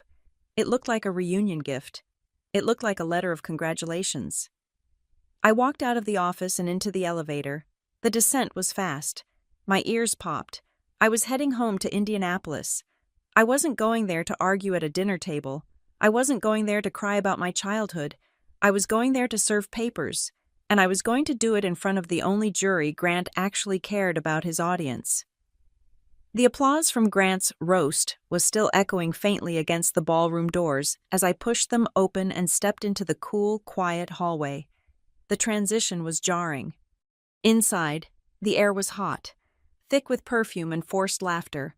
Outside, on the plush carpet of the Omni-Severance corridor, the atmosphere was sterile and silent. I didn't stop to catch my breath. I walked straight toward the seating area near the elevators where a man in a dark gray suit was sitting, a leather briefcase resting on his knees. This wasn't a family friend or a date. This was James Vance, a process server contracted by Redwood Ledger Systems' legal department in Indianapolis. He stood up as I approached. He didn't smile. He knew exactly what this was. "Ms. Powell," he said, his voice low. "I have the package. The timestamp on the electronic filing is 8:22 p.m. The judge signed the preservation order 10 minutes ago." "Do we have confirmation on the server lock?" I asked, keeping my voice steady, though my heart was hammering a frantic rhythm against my ribs. "Yes," James said. "Redwood's cyber team initiated the freeze. Sterling Horizon's access to the Obsidian database was cut off at 8:25. If anyone tries to delete a file now, it gets flagged and mirrored instantly." I nodded. This was it. The trap was sprung. The only thing left was to tell the animal he had been caught. James handed me a thick manila envelope sealed with red tape. It was heavy. It contained the notice of pending litigation, the preservation of evidence order, and a formal cease and desist regarding the unauthorized use of personal data. "Do you want me to serve him, Counselor?" James asked. I looked at the envelope. I thought about the way Grant had pointed his finger at me inside that room. I thought about the 34 years of being told I was too fragile to handle reality. "No," I said, taking the envelope. "I will do the service. You just stand by the door as the witness, and have the hotel manager ready. We need to secure the CCTV footage of the ballroom from 8 o'clock onwards. It is evidence of character defamation and potential witness intimidation." James nodded. "Understood." I turned back toward the double doors. My reflection caught in the brass handle a woman in a charcoal blouse, face pale but eyes burning like dry ice. I wasn't Kayla the little sister anymore. I was the law. I pushed the doors open. The music had started up again, a thumping bass line that vibrated in the floorboards. Grant was still near the DJ booth, holding court. He had a fresh drink in his hand, and he was leaning in to whisper something to a blonde woman who was laughing too hard. He looked untouchable. He looked like he owned the night. I didn't run. I didn't shout. I walked with the measured, predatory pace of someone who knows the floor plan. I cut through the dance floor, ignoring the looks from former classmates who were still whispering about Grant's speech. I walked up the 3 small steps to the DJ booth. The music was loud, disorienting. I tapped the DJ on the shoulder. He turned, annoyed, until he saw the expression on my face. It wasn't angry, it was professional. It was the face of someone who could shut this entire party down with a phone call. "Cut the music," I said. "Lady, I am in a mix," he started. I said cut it, I repeated, leaning in. "Or I will have the hotel cut the power." The DJ hesitated, then faded the volume down until the room fell into a confused silence. The sudden lack of noise was physical. People stopped dancing mid-step. Heads turned. Grant looked up, his smile faltering for a fraction of a second before he plastered it back on. "Oh, look," he shouted, his voice carrying over the quiet room. "She is back for an encore. What is it, Kay? Did you come up with a comeback line in the bathroom? Took you long enough." A few people chuckled. But it was weak. The energy in the room had shifted. They sensed something was wrong. I wasn't shrinking. I wasn't crying. I was standing 10 feet away from him, holding a legal packet like a weapon. "I need the microphone, Grant," I said. "For what?" he laughed, taking a sip of his drink. "To recite a poem, to tell us about your Etsy shop." I didn't wait. I reached over the booth and took the spare handheld mic from the stand. I switched it on. The feedback whine made everyone flinch. "I am not here to tell jokes," I said. My voice was amplified, crisp and clear, cutting through the humidity of the room. "And I am not here as your sister." Grant rolled his eyes, turning to his friends. "God, she is so dramatic. This is what I was talking about. Mental stability is a real issue. Guys, I am here," I continued, ignoring him, looking directly at the crowd, "as in-house counsel for Redwood Ledger Systems. The name of the company rippled through the room. A few of the business types recognized it. They knew Redwood was the massive compliance firm that ate smaller companies for breakfast. Grant froze. The glass paused halfway to his mouth. "What?" "My name is Kayla Powell," I said, reciting the standard introduction I used in depositions. "I am a licensed attorney in the state of Illinois. I am currently the lead counsel for the Midwest Compliance Unit at Redwood." "You are lying," Grant blurted out. He laughed, but it sounded thin, frantic. "She is lying. Guys, she is an admin assistant. She barely graduated college. Counsel, you expect us to believe you are a lawyer? Did you get your degree online or did you print it off at Kinko's?" "Yeah. Did you get it from a cereal box?" Someone from his entourage shouted. I didn't look at the heckler. I kept my eyes on Grant. "Mr. Powell," I said, switching to his formal name. It hit him like a slap. "At 8:22 p.m. tonight, a preservation of evidence order was issued by the district court against Sterling Horizon Financial and its subsidiaries." Grant's face went from red to a sickly shade of gray. The smile vanished. He took a step back, bumping into the DJ table. "What are you talking about?" he hissed, off mic, but close enough for the front row to hear. "Stop this. You're embarrassing yourself. I am also serving you with a formal notice of investigation regarding the unauthorized use of personal identities for loan origination," I said. "Specifically, the fabrication of guarantor signatures on promissory notes totaling over $3 million. The room gasped. It wasn't a theatrical gasp. It was the sound of air being sucked out of a vacuum. $3 million. Fraud. These were words that didn't belong at a reunion. "You are crazy," Grant shouted, his voice cracking. He looked around the room, desperate for an ally. "She is drunk. Someone get her out of here. Mom, Dad, where are they? Get her out." The double doors at the back of the room opened, but it wasn't our parents. It was the hotel manager, a tall woman with a severe bun, followed by 2 uniformed security guards and James Vance. They walked into the room with serious, grim expressions. They weren't coming for me. They were walking toward the DJ booth. "Mr. Powell," the manager said, her voice projecting without a mic. "We have received a legal request to secure the premises and preserve the CCTV footage of this event. We need you to step down from the stage." Grant looked at the security guards, then back at me. For the first time in his life, the reality distortion field he lived in was failing. He couldn't charm his way out of a court order. He couldn't joke his way out of federal compliance. I stepped forward and placed the heavy envelope on the table in front of him. It landed with a dull, heavy thud. "You have been served," I said. The envelope contains the affidavit of forgery regarding the loan taken out in my name, dated 4 years ago. It also contains the IP logs linking that transaction to the Obsidian server you control. Grant stared at the envelope. His hands were shaking so badly that liquor sloshed over the rim of his glass and stained his expensive cuff. "Kayla," he whispered. It was the first time he had said my name without a sneer in 20 years. "Kayla, what are you doing? This is business. We can talk about this." "We are talking about it," I said into the microphone. "We are talking about it on the record." "You can't do this here," he hissed, his eyes darting to the people watching the people he had just been impressing. "You are ruining me. You are ruining the family." "I didn't forge the signatures. Grant," I said, my voice dropping to a conversational volume, intimate and terrifying. "I didn't steal $40,000 from my little sister and call her stupid to cover my tracks. You did that. I am just the person who reads the paperwork." He looked at me, and I saw the realization dawn on him. He saw the charcoal blouse, the tailored pants, the way I held myself. He realized, too late, that he hadn't been mocking a failure. He had been mocking the executioner. "You knew," he said. "You knew the whole time." "I knew for 3 days," I corrected.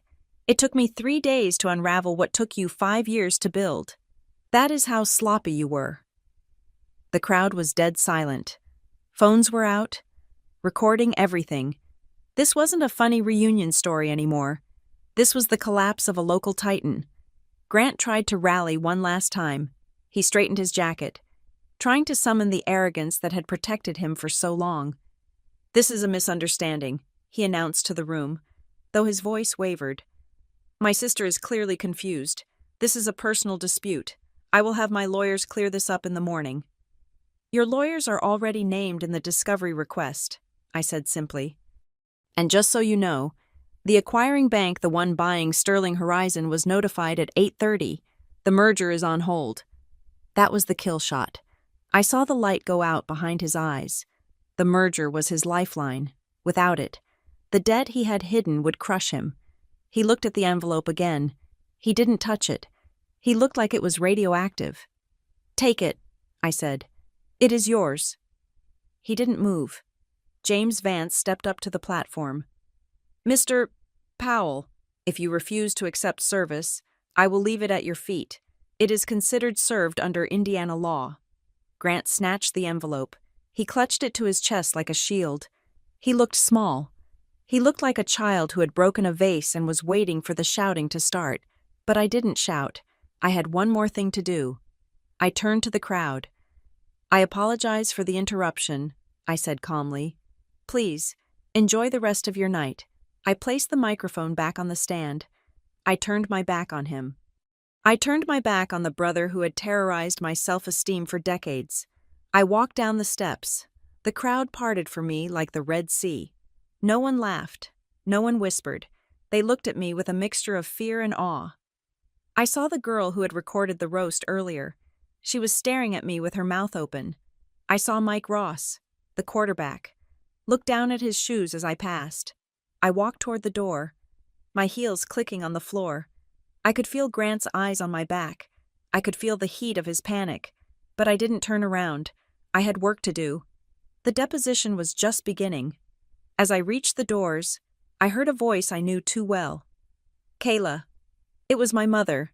She was rushing in from the lobby, my father trailing behind her. They must have been called by someone inside. She looked frantic, her face flushed. "Kayla," she shouted, grabbing my arm as I tried to pass. "What is going on? Grant just texted me. He said you are making a scene. He said you are suing him." I looked at her hand on my arm, the hand that had signed permission slips for Grant's trips but forgot my debate tournaments. "I am not making a scene, Mom," I said, gently but firmly removing her hand. "I am doing my job."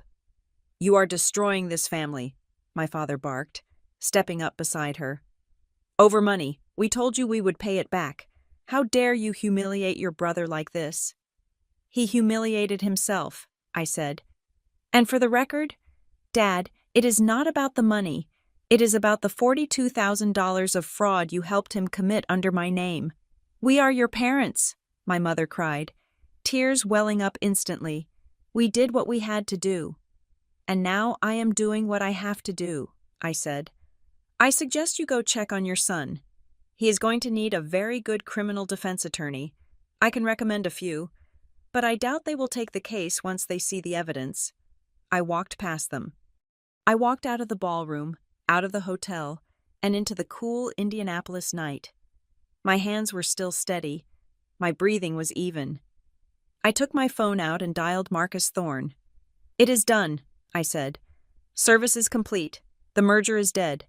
"Good work, Counsel," Marcus said. "Come back to Chicago. We have a lot of paperwork to file." "I will be there in the morning," I said. I hung up. I stood on the sidewalk for a moment. Listening to the traffic, I felt lighter. The weight of being the dumb sister was gone. Left on the floor of that ballroom along with Grant's dignity, I was Kayla Powell, and I was just getting started. I did not make it to the taxi stand. I barely made it past the concierge desk before the heavy oak doors of the ballroom swung open again, crashing against the stops with a violence that made the front desk clerk jump. Grant was behind me. He was moving fast, his stride long and aggressive, stripped of the casual, strolling elegance he had displayed on stage. He looked disheveled. His tie was loosened, slightly askew, and his face was a map of panicked rage. He didn't call my name this time. He just reached out and grabbed my elbow, his fingers digging into the silk of my blouse with bruising force. He yanked me toward a small alcove near the coat check, away from the prying eyes of the valet and the lingering guests. "Let go of me," I said. My voice was low, devoid of fear.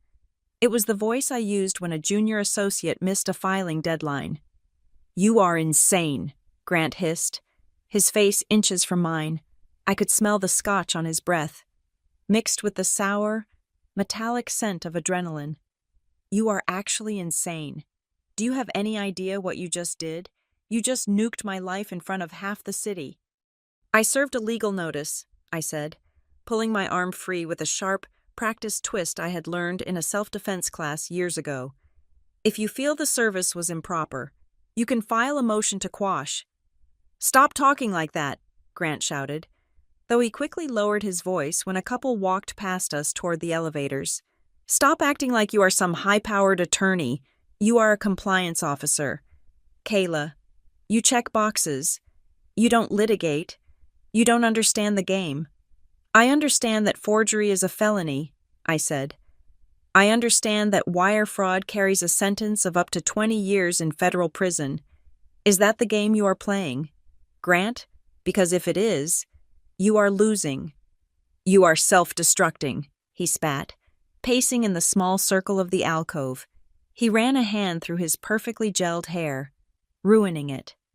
"You think having a title makes you smart? You are being used. Your company, Redwood. They are using you to tank my deal so they can buy the pieces for cheap. You are a pawn. Kayla, you are too dumb to see it." There it was, the old refrain. Too dumb. "Redwood isn't buying you," I said calmly. "We represent the bank that was buying you, and after tonight, they won't touch you with a 10-foot pole. You are toxic assets now." Before he could respond, the sound of rapid clicking heels echoed on the marble floor. My parents rounded the corner. My mother was dabbing her eyes with a handkerchief, and my father looked like he wanted to punch a wall. They didn't look at me with concern. They didn't ask if I was okay. They looked at me with the sheer, unadulterated fury of people who had been embarrassed. "Kayla Marie Powell," my mother cried out, her voice trembling with a mix of tears and accusation. "How could you? In front of everyone. The Jenkins were there. The Millers. Do you know how hard we have worked to build a reputation in this town?" "Reputation?"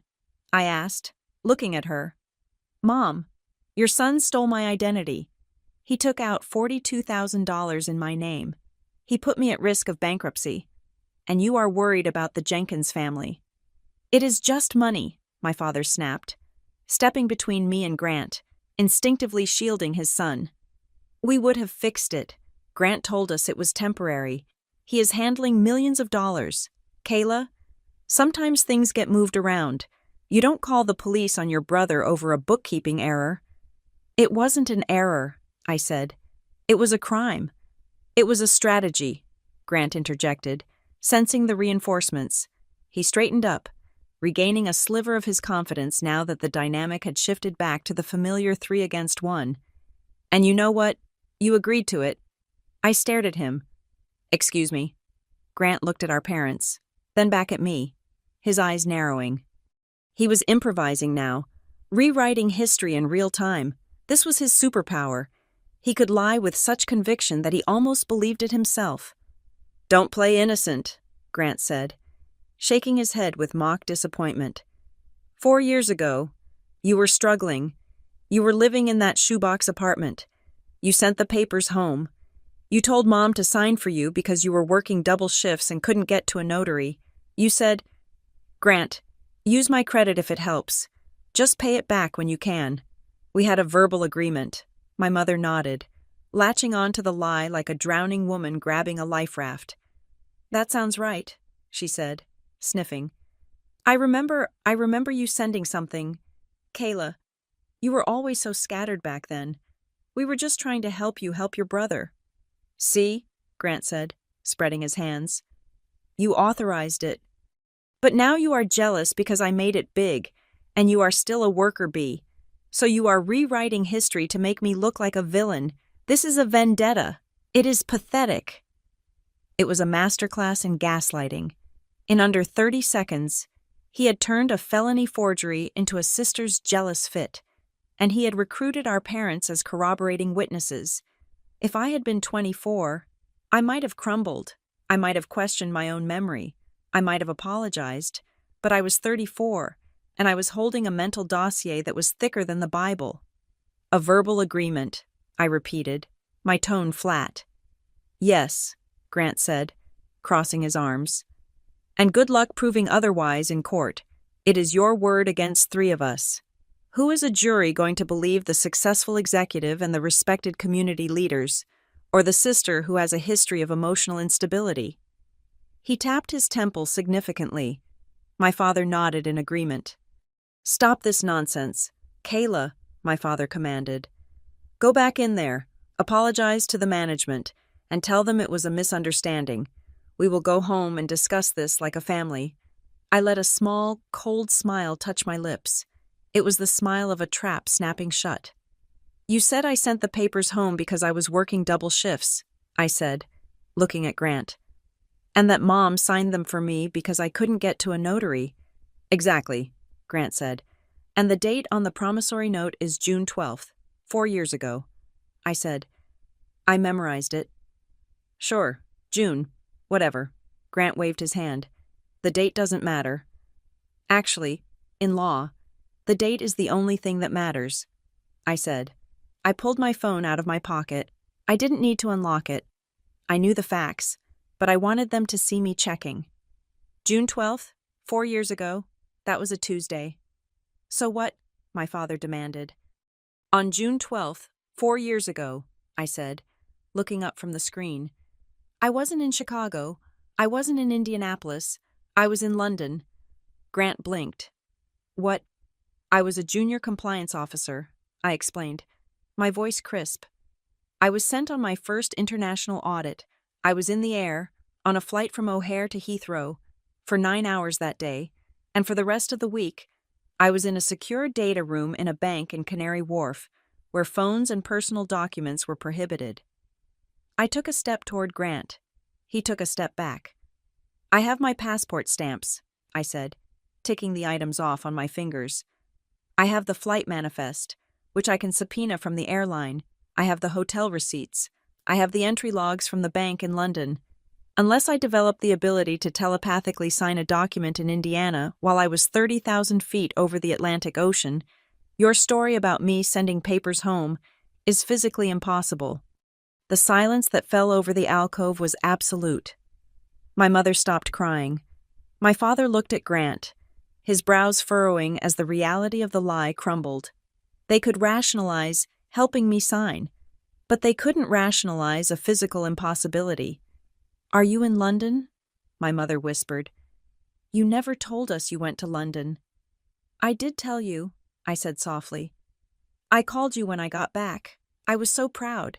I told you I had gone on a business trip. You interrupted me to tell me that Grant had just leased a new BMW. Grant looked cornered. He looked at his parents, seeing their faith waver, and he switched tactics instantly. The bully vanished. The negotiator appeared. Okay, Grant said, his voice dropping to a frantic whisper. He stepped in close again, ignoring the personal space I had established. Okay, fine. Maybe I got the dates mixed up. Maybe I just borrowed the signature without asking. I was under pressure. Kay, you know how it is. The market was crashing. I needed liquidity. That is a confession, I said. I hope you know I am obligated to document this interaction. Kayla, stop, Grant pleaded. He reached into his jacket pocket and pulled out a checkbook, a sleek, leather-bound checkbook. How much is the loan? $42,000. I will write you a check right now. Tonight, I will cover the whole thing. It is not about the money, I said. I will double it, Grant said, his pen hovering over the paper, his hand shaking. I will give you $84,000. Call it interest. Call it a consulting fee. Just take the money. Sign a non-disclosure agreement, and tell Redwood this was a clerical error. Please, if the merger fails, I lose everything. The house, the cars, the reputation. I am leveraged to the hilt. Kayla? My father chimed in. Seeing a solution he understood. Take the money. Kayla, $80,000 is a lot for a girl in your position. You could put a down payment on a condo. You could pay off your car. Be smart. Don't throw away a windfall just to be spiteful. Spiteful. I laughed. A short, sharp sound. You think this is spite? You think I went to law school for 4 years, studied while working full-time, and built a career in compliance just so I could be spiteful? Kayla, please, Grant said, ripping the check out of the book. He tried to shove it into my hand. Here, $100,000. I'm writing it for 100. Just take it. Walk away. We are family. Family fixes things. I looked at the check. $100,000. It was a lot of money. 10 years ago. It would have changed my life. But I looked at Grant's face. He wasn't sorry. He wasn't ashamed of what he did to me. He was just trying to buy a permit to keep doing it. He believed that everyone had a price, that every moral objection was just a negotiation tactic. If I took the money, I wasn't just letting him off the hook. I was agreeing with him. I would be confirming that I was just a resource to be used, and that my dignity was for sale. I took the check from his hand. Grant exhaled. A massive sigh of relief.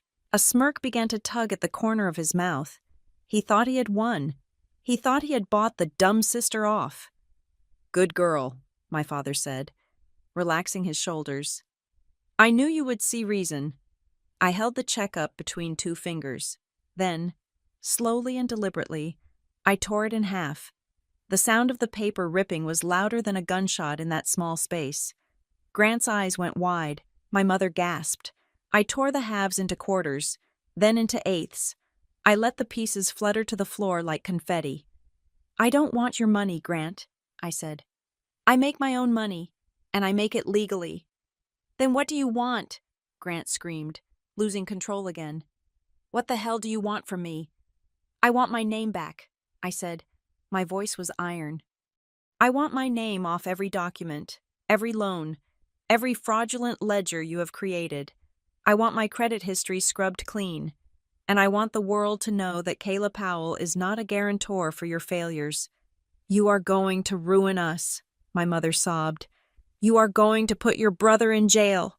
No, Mom, I said, stepping back, putting distance between myself and the toxic gravity of their dysfunction.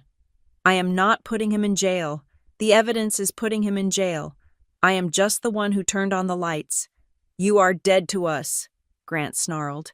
His face was ugly now, twisted with hate. If you walk out that door and file those papers, don't you ever come back to this family. You are cut off. You hear me? You are nothing. I looked at him. I looked at my parents, who were standing beside him, united in their resentment of the daughter who dared to tell the truth. Grant, I said, adjusting my bag on my shoulder. I was cut off 10 years ago when you made me the punchline of your life.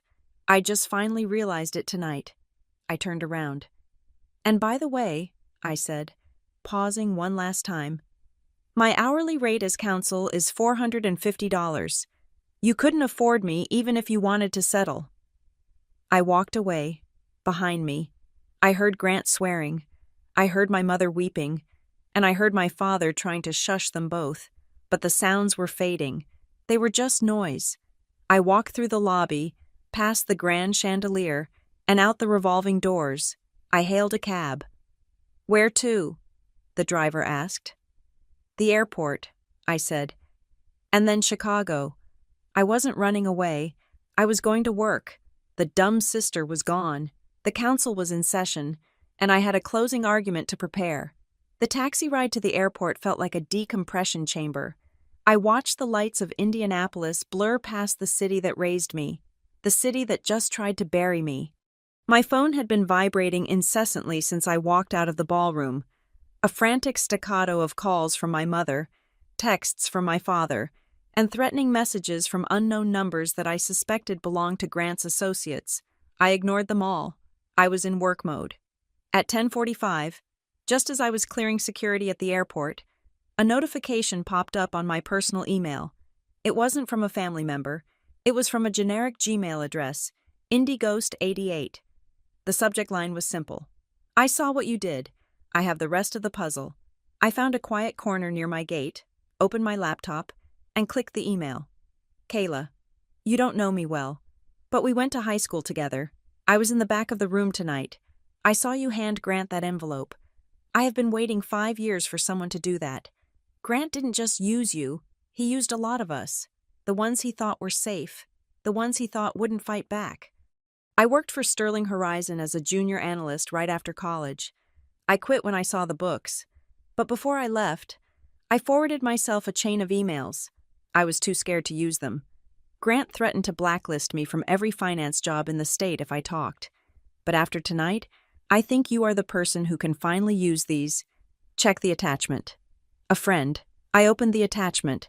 It was a zipped folder containing 12 PDF files. Each one was a captured email thread, dated 4 to 5 years ago. I started reading. The first few were mundane corporate chatter about optimizing liquidity. Then, the tone shifted, from Grant Powell to Travis Miller. Obsidian Consulting subject, the guarantor issue, Travis. We are short on the collateral for the Series B round. The auditors are asking for verified guarantor assets. We need to expand the pool. From Travis Miller to Grant Powell, subject re. The guarantor issue. I can't just pull names out of a hat. Grant. We need real SSNs, real credit histories, people with clean records but low utilization. Who do we have access to? From Grant Powell to Travis Miller, subject re. The guarantor issue. Family lists. Check the employee emergency contact forms. Also, I have a few personal contacts. I am sending over a spreadsheet. Use the legacy protocol. Route the mail to the parents' addresses so the targets never see the notices. I felt a chill that had nothing to do with the airport air conditioning. Emergency contact forms. Grant wasn't just using his family. He was mining his employees' loved ones for data. He was stealing the identities of mothers, fathers, siblings, people who trusted his staff. But the real knife in the gut was the fourth email in the chain. It was dated a week before the loan in my name was originated. From Travis Miller to Grant Powell. Subject candidate K. Powell Grant. Are you sure about using your sister? It is risky. If she checks her credit, we are done. She works in a corporate office now, doesn't she? She might know how to read a ledger.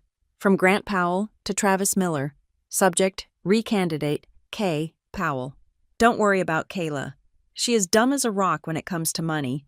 She rents. She has no investments.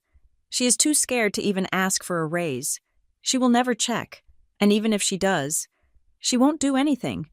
The girl is trained to be invisible. Plus, my parents will cover for me. They will just tell her it is a mistake. She listens to them like a dog. Go ahead and run the 42,000. Use the Maplewood address. She listens to them like a dog. I stared at the screen. The pixels seemed to vibrate. This wasn't just fraud. It was contempt. It was a calculated assessment of my psychological weakness. He hadn't chosen me because he needed money. He had chosen me because he believed I was too pathetic to fight back. He banked on my trauma. He monetized my obedience. I downloaded everything. I checked the metadata on the emails. The headers were intact. The routing information was legitimate. This was the smoking gun. It linked Grant directly to the instruction to commit fraud. It proved intent. It proved knowledge. I picked up my phone and called Sarah, my forensic lead back in Chicago. It was late, but I knew she was still monitoring the Obsidian server. I just sent you a packet, I said, my voice devoid of emotion. It is external evidence, email chains. Cross-reference the timestamps with the loan originations in the database. I see it, Sarah said, the sound of typing furiously in the background. Kayla, this is bad. He explicitly instructed them to bypass notification protocols. This is conspiracy to commit wire fraud and racketeering. Is it enough for a federal referral, I asked. It is enough for a SWAT team, Sarah replied. But we need to secure the physical side. Is the hotel footage locked? I am checking now, I said. I called the Omni Severin manager. She sounded exhausted. Ms. Powell, she said, we have had a situation. Tell me, I said. Your brother came back to the front desk about 20 minutes after you left, she said. He was very agitated.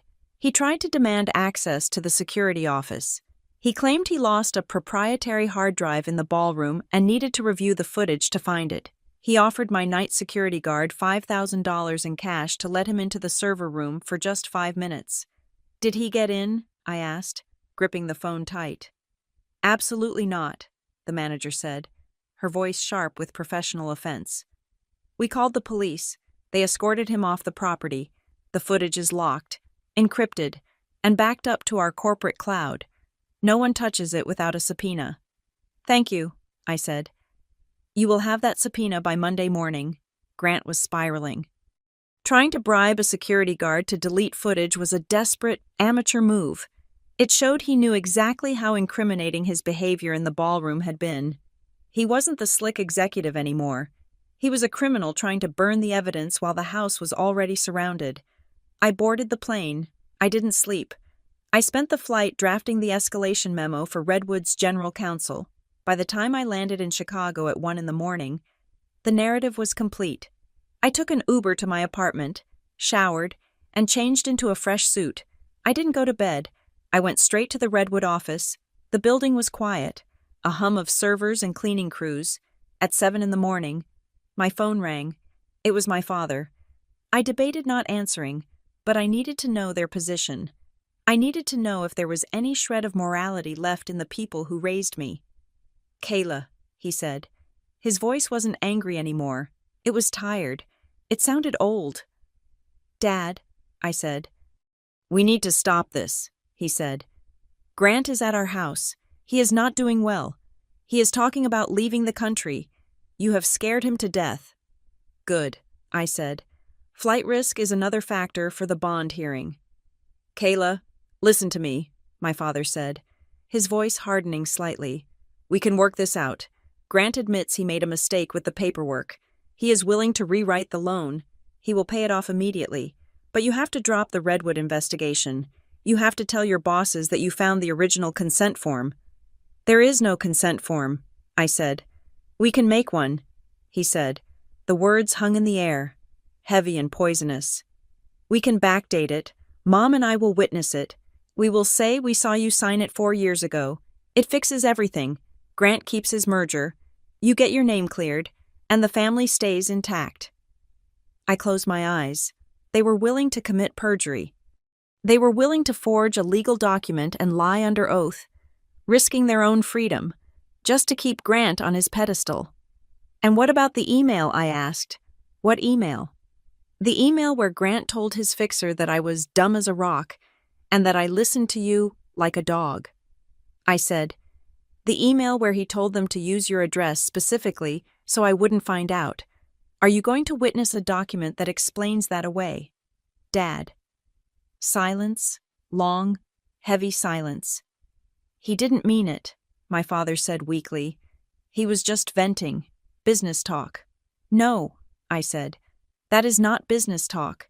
That is the truth. That is how he sees me. And apparently, that is how you see me too. Useful when I'm silent, dangerous when I speak. We are just trying to protect the family, he pleaded. No, I said. You are trying to protect Grant. There is a difference. I am part of this family too. Dad, but you never protected me. You served me up to him like spare parts.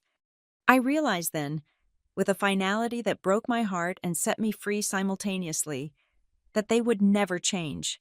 They would always choose him.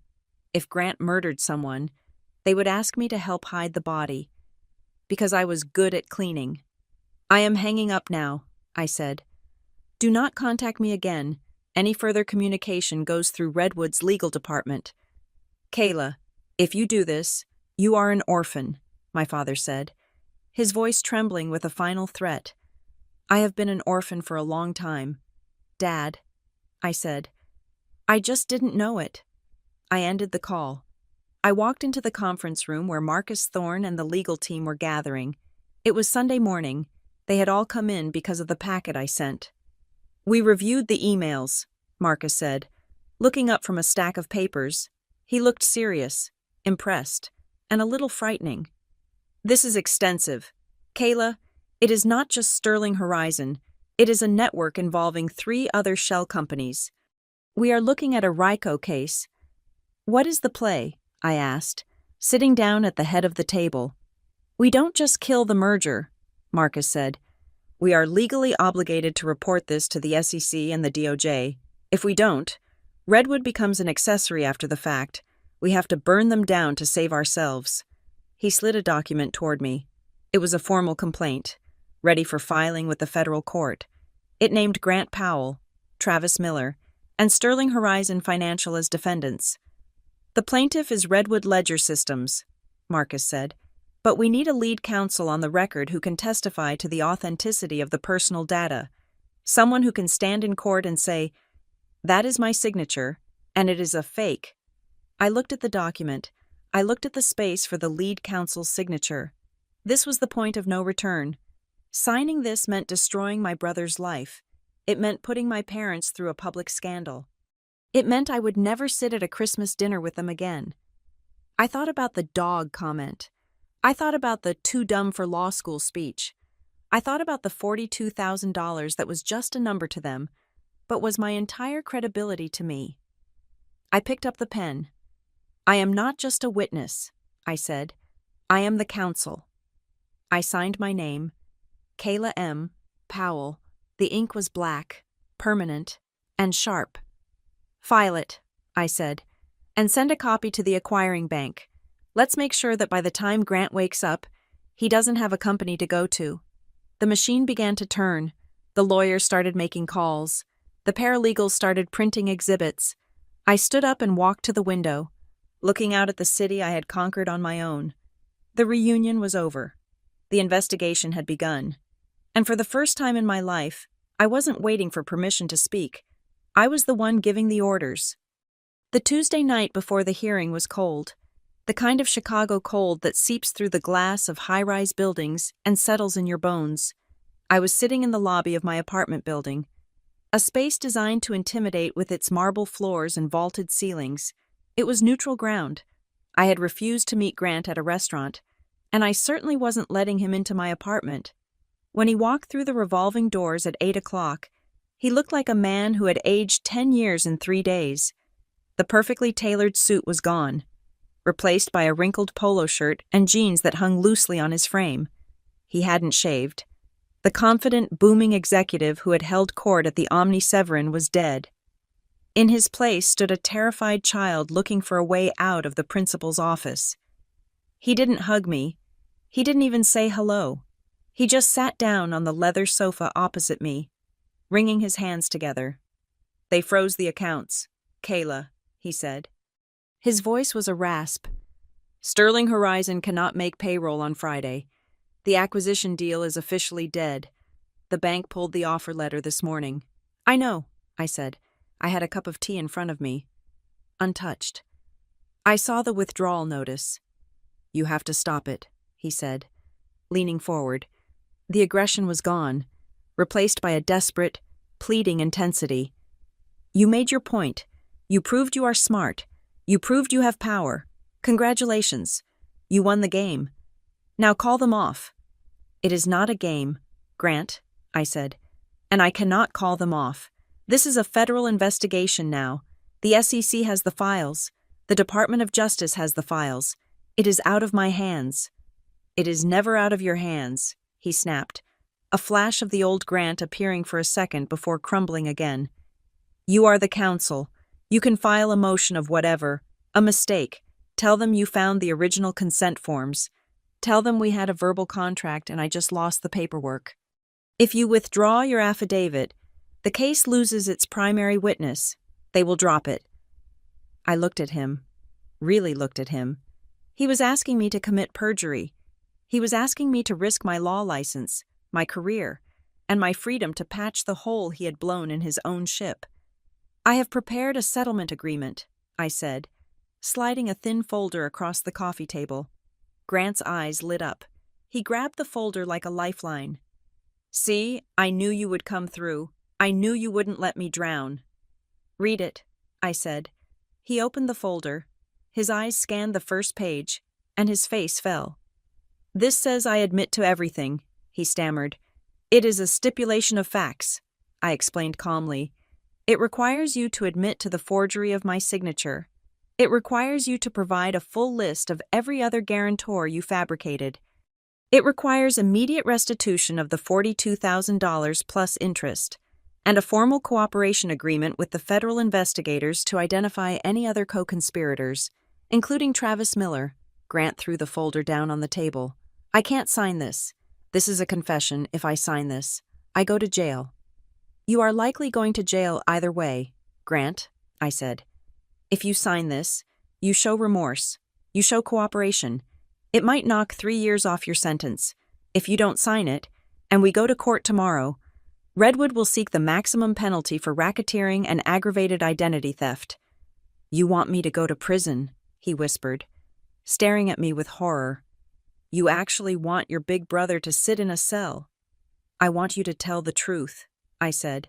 For once in your life, I am giving you the dignity of owning your mistake. That is more than you ever gave me. He stood up, his hands shaking. I can't. I won't do it. I will deny everything. I will say you are crazy. I will say you are vindictive. We are past that, I said. We have the emails, Grant. We have the dumb as a rock email. We have the IP logs. There is no version of this story where you walk away clean. He looked at me with a mixture of hatred and grief. Mom and Dad were right. You are cold. You are a machine.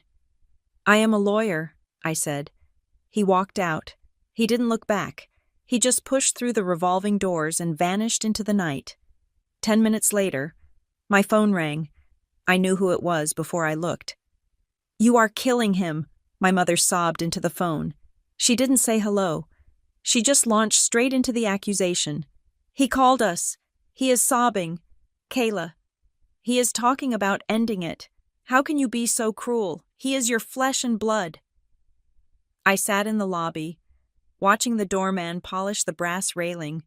I felt a phantom ache in my chest, the old instinct to fix it, to apologize, to make myself small so they would stop yelling.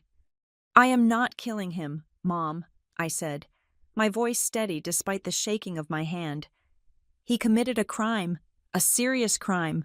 I offered him a way to mitigate the damage. He refused. He is scared, she screamed. He is just a boy. He made a business mistake. Why do you have to be so rigid? Why does everything have to be black and white with you? Because the law is black and white, I said. And because he stole from me. You keep forgetting that part. He stole from me, and you helped him hide it. We were protecting the family, she cried. That is what families do. We cover for each other. No, I said. That is what accomplices do. Families tell the truth. If you go through with this hearing tomorrow, my father's voice cut in, low and threatening on the extension. Do not bother coming home for Christmas. Do not bother calling us on your birthday. You are choosing a corporation over your parents. I am choosing myself, I said. And Dad, if Grant does anything to harm himself, that is not on me. That is on the 30 years you spent teaching him that consequences were things that happened to other people. I hung up. I blocked their numbers. It was the hardest thing I had ever done. It felt like amputation without anesthesia. But the limb was gangrenous. It had to go. I went upstairs to my apartment. But I didn't stay long. I couldn't sit still. I took a cab back to the Redwood office. The lights were still on in the war room. Marcus Thorne was there, along with 2 junior associates and a representative from the forensic accounting firm. The whiteboard was covered in diagrams, a complex web of red lines connecting Sterling Horizon to shell companies, offshore accounts, and unsuspecting victims. We found another one, Marcus said as I walked in. He didn't ask how my meeting went. He knew. A retired teacher in Gary, Indiana. Grant used her pension fund information to secure a bridge loan. She is the mother of his former secretary. I looked at the name on the board. It was just one of dozens. The scale of it was nauseating. This wasn't just about me anymore. My name was just the thread that unraveled the sweater. We have enough for the indictment, Marcus said. But we have a complication. He slid a piece of paper across the table. It was a printout of an internal ethics complaint, filed anonymously through the Redwood whistleblower hotline less than an hour ago. Complaint against Kayla Powell. Legal counsel. Allegation abuse of power. Conflict of interest. Corporate espionage. Details. Ms. Powell is using company resources to pursue a personal vendetta against her brother, Grant Powell. She has manufactured evidence and manipulated audit results to settle a family dispute regarding an inheritance. She is unstable and has a history of psychiatric episodes. I read it. I didn't flinch. It was Grant's handwriting, figuratively speaking. It was his last, desperate play. He was trying to muddy the water. He was trying to make me look like the crazy sister one last time, hoping that if he threw enough mud, Redwood would back off to avoid a PR scandal. He filed this an hour ago, I said, right after he left my building. It is a standard tactic, Marcus said, watching me closely. Attack the accuser. If this sticks, or even if it creates doubt, the board might want to pause the investigation. They might pull you off the case. It won't stick, I said. I pulled my laptop out of my bag. I anticipated this. I opened a file named Rebuttal Evidence. First, I said, projecting the timeline onto the screen. The investigation into Sterling Horizon began 2 weeks before I was even aware of the fraud. The system flagged the anomaly, not me. That proves the audit wasn't manufactured for revenge. Check, Marcus said. Second, I continued, he claims I am manufacturing evidence. The email chain from his own account, which I provided yesterday, contains his explicit instructions to Travis Miller to target me because I was, quote, dumb. That establishes that the hostility and predation originated with him, not me. Check, Marcus said. And third, I said, pulling up the witness list from the reunion, he claims this is about an inheritance dispute. My parents are still alive. There is no inheritance. However, we have 300 witnesses who saw him publicly humiliate me and question my intelligence 3 nights ago. That establishes his motive to discredit me. He was preemptively destroying my reputation because he knew the house of cards was falling. I looked at Marcus. He isn't a whistleblower. He is a drowning man trying to climb on top of me to breathe. This complaint isn't an ethics violation.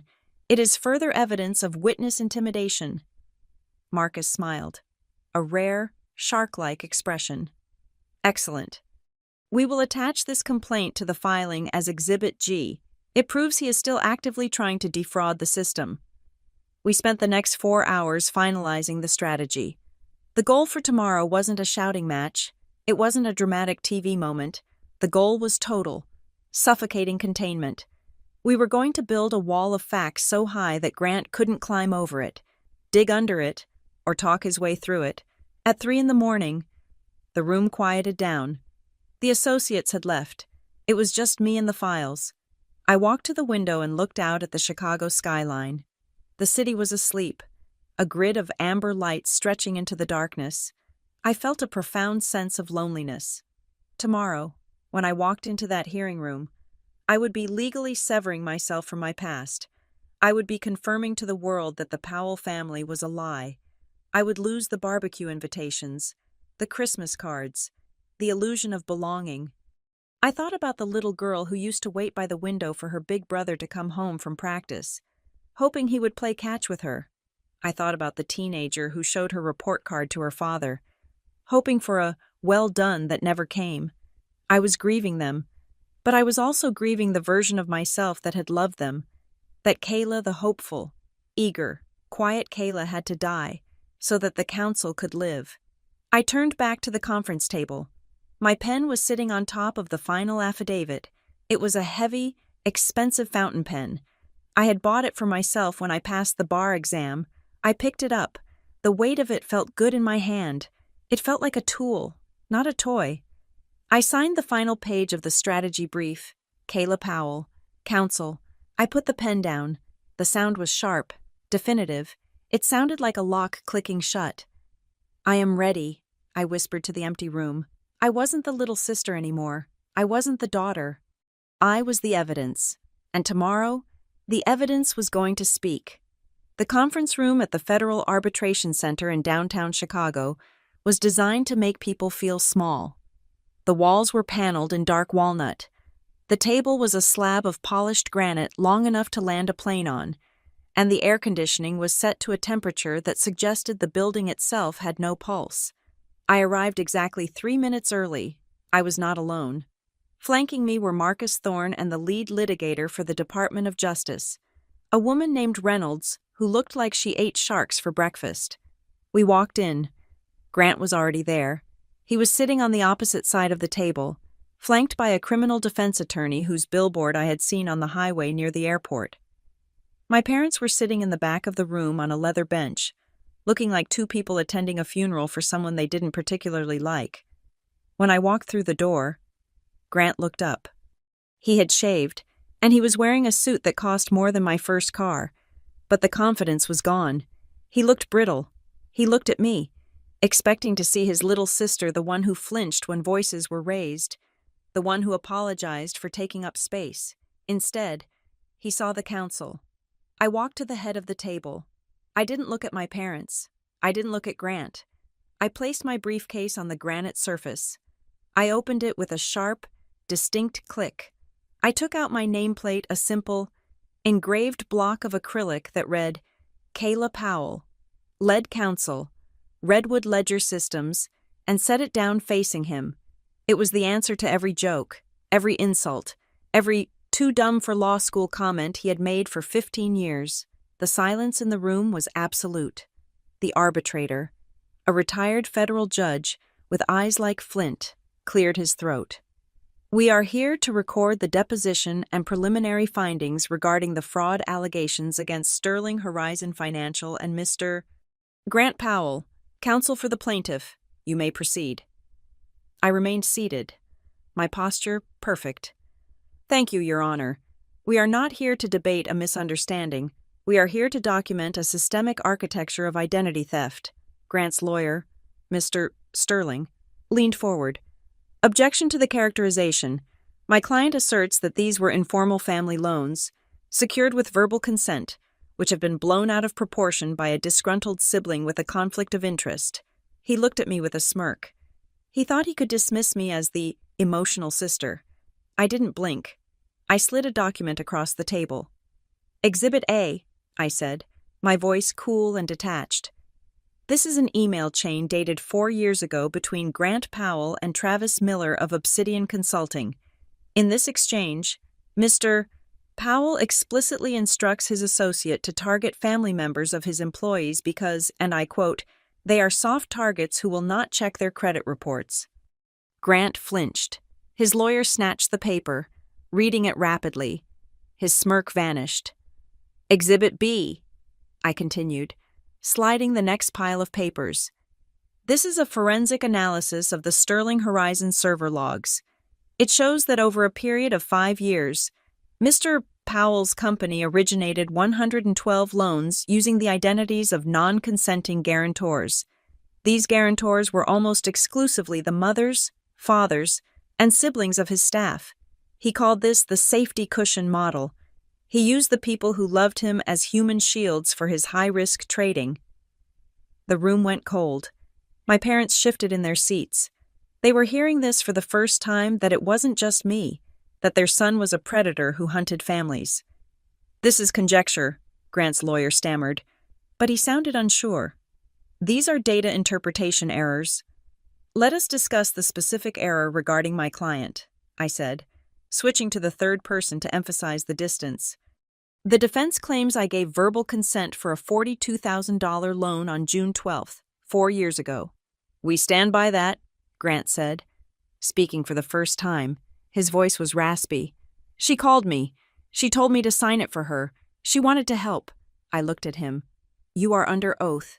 Mr. Powell. I am telling the truth, he said, glaring at me. You authorized it. I signaled to Marcus. He projected an image onto the screen at the end of the room. It was a flight manifest. On June 12th, 4 years ago, I said, pointing to the screen. I was on British Airways Flight 295 from Chicago to London. I departed at 4 in the afternoon and landed 8 hours later. The digital signature on the promissory note was created at 8:30 in the evening Central Standard Time. I paused, letting the data sink in. Unless I have discovered a way to access a secure fluctuating IP address from 30,000 feet over the Atlantic Ocean without Wi-Fi, while simultaneously being in 2 time zones, your claim is physically impossible. Grant's mouth opened, but no sound came out. Furthermore, I continued, pressing the advantage. Exhibit C shows the flow of funds. The $42,000 did not go to me. It did not go to a joint account. It went directly into a slush fund controlled by Obsidian Consulting, which was then used to pay the lease on a Porsche Cayenne registered to Grant Powell. I turned to my parents. I finally looked them in the eye. The loan notices were mailed to 412 Maplewood Drive, I said. My parents' home. They were intercepted and hidden. This suggests that the fraud relied on the complicity of the residents to keep the victim in the dark. We didn't know it was fraud, my mother blurted out from the back bench. We thought he was paying it. But you knew I didn't sign it, I said softly. The arbitrator looked at my parents, then back at Grant. The weight of the judgment was palpable. Grant's lawyer tried one last desperate pivot. Your Honor, this is clearly a vendetta. Ms. Powell has a history of jealousy toward her brother. She is using her position at Redwood to destroy him because she is bitter about her own lack of success. This is an abuse of corporate power. I stood up. I didn't slam the table. I didn't shout. I simply buttoned my jacket. My motive, I said, addressing the judge, is irrelevant. But if we are discussing success, let the record show that I graduated law school in the top 5% of my class while working full-time.